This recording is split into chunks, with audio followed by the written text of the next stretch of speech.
Andizi. Andizi Fantan Andizi. Pada mfano hawa bakumpare. Andizi young Fantan. Are you ready for young Fantan? My youth young Fantan. Show them so we are real Fantans. Hey yo!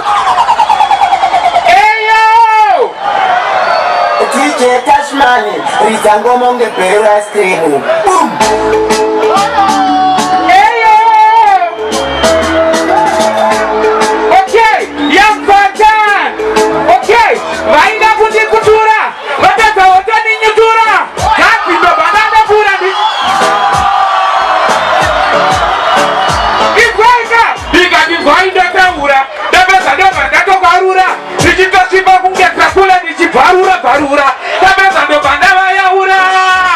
She said it's white boys. Daga toko kafo. Unara zoya baba toto. Hey, kichudani.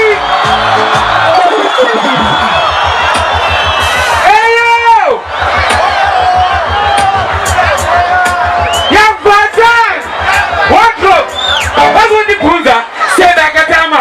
Hivi na mkoma panga ni tine ukama. Tegarwa ziwa babaka tunga boss chama. Kabila mchogo. Tisa, hakika so.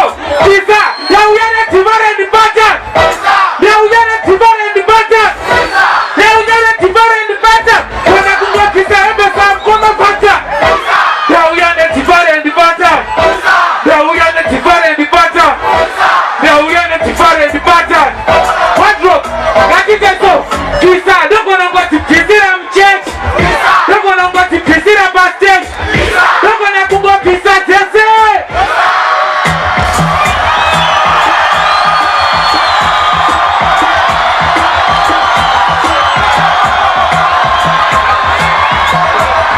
That's the good daddy.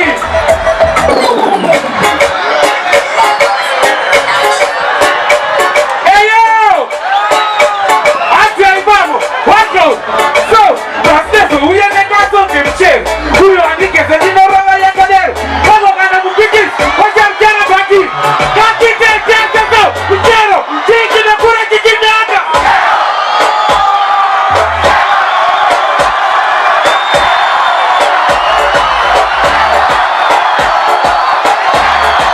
DJ Cashman, Rizango Monge Pera Scream.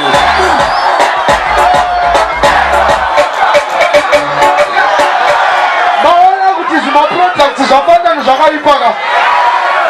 My youth young Fantan. DJ Cashman, Show them. Rizango Monge Pera Scream.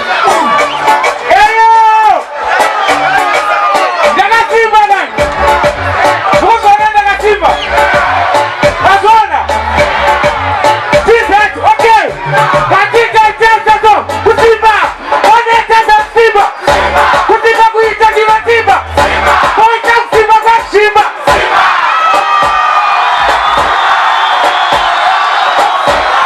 Hey, kijundani.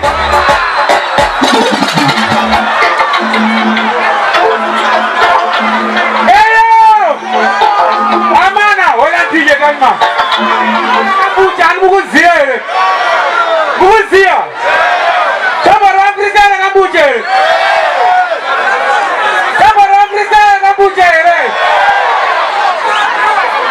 Okay, bingati kambucha. Hey, unorapo so akachimba. What